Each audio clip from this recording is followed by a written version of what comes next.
G'day, I'm Guy Allen, and what we're playing with today is something completely different, a 750cc Ural sidecar. Now the DNA goes all the way back to World War II, and you can see some clear old BMW influences in there. This bike has been refined over the years. They had a pretty ordinary reputation about 20 years ago, but they've improved significantly since then. The 750cc boxer power plant claims about 40 horsepower. It's got K-hin carburetors on it, 2 valves per cylinder, no real rocket science going on there. But it's actually quite smooth. It's a punchy little thing, it's very willing. It's actually a very pleasant little engine. Behind that is a 5-speed gearbox, but wait, there's a little catch here. There's 4 forward speeds and 1 reverse. Reverse is very easy to find and very, very useful on a sidecar.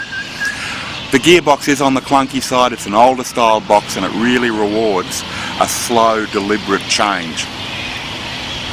The whole setup weighs about 330 kilos. Now that's with a steel-bodied sidecar. That's not a lot of weight for a sidecar. In fact, it's surprisingly compact.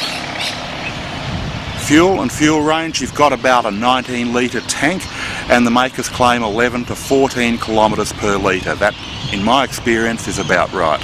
What's it go like? It's actually a very pleasant bike. It's got a nice spread of power. It's great around town. It's fun on the highway, but you're not ever going to be doing big speeds.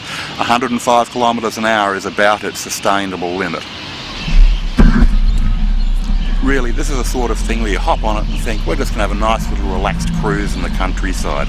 You're not going to be setting land speed records on it. That said, it's quite comfortable. The sidecar's literally double suspended. It's got swing arm suspension on one side, plus it's got additional suspension under the steel body.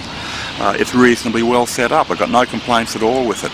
It's easy enough to handle, it's light, it's compact, it does what sidecars do. You accelerate for left-handers, you slow down for right-handers. No surprises there at all. Braking is reasonably strong. There's a good disc on the front. The drums on the rear wheel and the sidecar wheel could be better tuned than they were on this bike. I wouldn't mind just a little bit more bite there, but I suspect a bit of fiddling might fix that.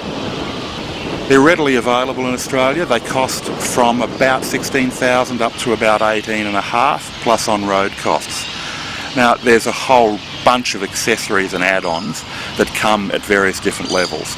There's even somewhere in New South Wales you can go and try these and you can get someone to teach you to ride them. It's called Urals of Oz. In fact, if you type in Ural Motorcycles Australia, you'll get the distributor and Urals of Oz popping up very high in the search engine. I've actually had a ball on this bike. It's fun, and that's what these sidecars can be. If they're properly set up, it feels robust enough to me. It starts easily, engine runs nicely. It's not particularly tricky to ride, certainly not for a sidecar. Really, there's no surprises with it. And if you're looking for a toy that's just a little bit out there and a bit different, you might well consider one. Some of the things I like about it is there's a dirty great frame rail between the sidecar and bike, so you can actually get your foot up there and get some weight over the sidecar if you're riding it solo. That's actually very practical. It's got a heel-toe shift lever.